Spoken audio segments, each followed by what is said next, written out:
Oh boy, oh boy, oh boy, it is not a good time to be MrBeast right now. If you didn't see yesterday, user Dogpack404 made a video with a former employee of MrBeast to expose Jimmy. I initially covered this on my main channel due to the more serious nature of the situation and video at hand, but if you do want a little update, this is actually what was said in the video. On the registry and everything. Who worked there. And like you can, someone pees in public, you're on the registry, you get it.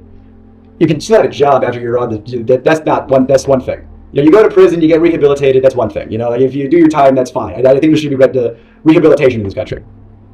But that guy, from what I hear, I can't confirm or deny, from what I hear, he's on the registry for doing some not great stuff to some underage people. Now, this person that goes by the name Delaware actually turned out to be Jake the Viking's brother-in-law. Jake the Viking actually responded to this today, stating that he believes that his brother-in-law is innocent. According to Jake, apparently the charges against him are going to be dropped, and that, he thinks that his brother-in-law is innocent, that he's a good person, that he only took a plea deal to avoid jail time. But if you're innocent and you take a plea deal to end up on a register, I want to know what's going through your head. Bro, they don't sell them, so I'm trying to go to pawn shops and stuff. Oh, okay. I'm gonna talk to Delaware and then I'm gonna call you back, see what he wants you to do. Alright. Alright, I'll see you. This is something MrBeast definitely needs to answer for, and I'm very interested to see what he actually says about this situation, because Jake the Viking confirmed that Delaware did work at MrBeast, and actually before him.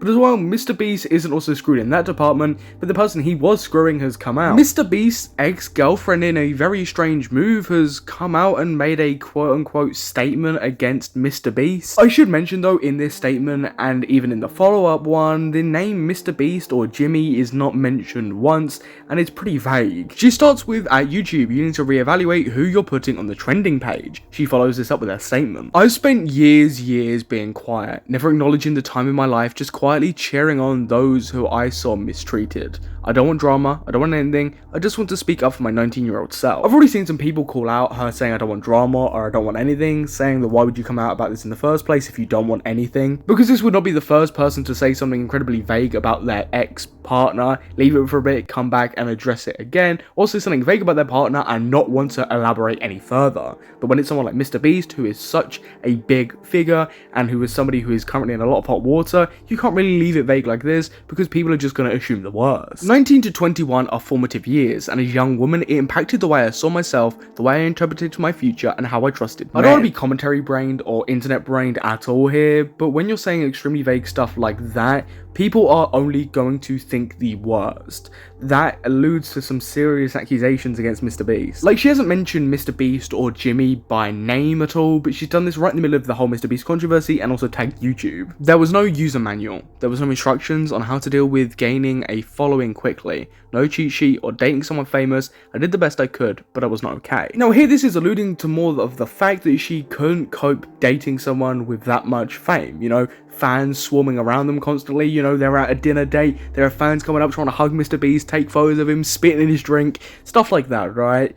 But the other stuff doesn't paint that kind of picture, it paints something completely different. As much as I can understand why people want to be vague about their stories and situations, it's hard for people to come out, it does cause other issues as well, and I think that isn't focused on a lot outside of maybe the commentary community. Months of therapy, so many journal entries, long talks with my mum, why do I still feel like it was all for nothing? I believe it should be used as a cautionary tale. If something is too good to be true, it probably is. How he treats other women will ultimately be how he treats you. You are smart, beautiful, and capable of a career, life, and relationship you are proud of. Now this could allude to a lot of things, that maybe MrBeast was too focused on content and building his MrBeast brand and sort of neglected his girlfriend and didn't treat her properly in that respect. Some people have already jumped on that bandwagon that MrBeast is some kind of abuser, when realistically, we don't know anything of any kind. She is just putting her feelings out there that, she was maybe mistreated. But even then, we don't really know that. And I don't really know if we're ever going to know any more about this situation, because she seems pretty fixed on not revealing anything else. From both of her statements, I can tell you now, we are clueless to what's actually gone on at all in any capacity. We have no idea. I do not aim to take anyone down, just simply and explicitly tell you that there are scary people out there. People will hurt you, use you, spit you out, and then tell you it's your fault. It's all our jobs to protect our friends, our mums, our wives, our sisters, our daughters, ourselves from people like that. If you see something not cool, speak up. Now that was the last bit of her statement there, and honestly it leaves people with more questions than answers. What did MrBeast do in this relationship? Was he just a bad boyfriend? Was he a bit negligent because he was focusing on his channel? Was there something else there? We just don't know anything because it is so vague. And of course, due to the recent MrBeast controversy and basically everybody on the internet at the moment gunning for MrBeast, people are already jumping to the worst case conclusion. After receiving quite a bit of backlash for being quote unquote too vague, she did make another follow-up statement. 3 years away from that weirdo. My skin is clear, my relationship and friends are flourishing, I'm frolicking in a field. What does that mean? I couldn't tell you. The only thing that we really got from that is MrBeast is apparently a weirdo. What's he weird for? I could not tell you.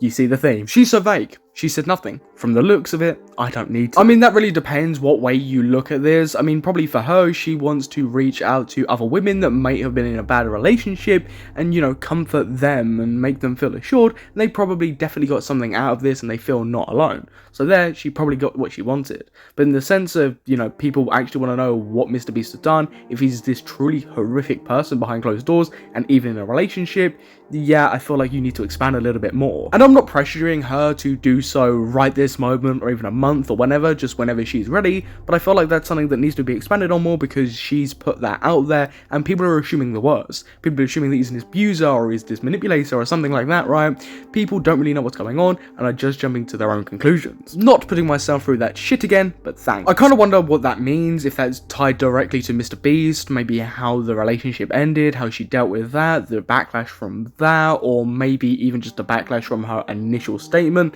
Like, I really don't know. Everything is so vague and you really just don't know much. The only reason people are talking about this, because it is so vague, is because, you know, it's to do with MrBeast and it's right in the middle of MrBeast's biggest controversy. So anything like this is going to explode on the internet. At the time of recording, Maddy, MrBeast's ex, has already privated her Twitter. I'm assuming she was getting a lot more attention than she expected to ever get about this, and it was probably pretty overwhelming when you're just trying to talk about a situation that happened to you or just even vent a little bit, and lots of people are coming, you know, commenting underneath. Is this something that MrBeast will address in his response video to everything? Who knows? Is this something that Maddy will elaborate on? Who knows? But from her stance so far, it seems like she's pretty firm on the fact that she doesn't want to get involved in anything or explain more about the situation.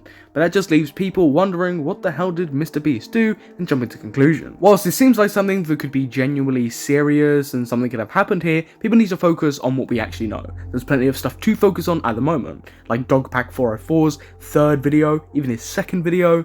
There are lots of the other stuff that's coming out, Jake the Viking. There's lots of stuff that we know about that, you know, needs focusing on without theorizing about stuff that we have no idea what's about. We've only got a couple of statements and her privating her Twitter. We just really don't know anything more at this time, and I think people just need to calm down and focus on what we do actually know. But if you do want more MrBeast updates, click that subscribe button and that like button. But I've been your host Samuel, and I will catch you in the next YouTube video.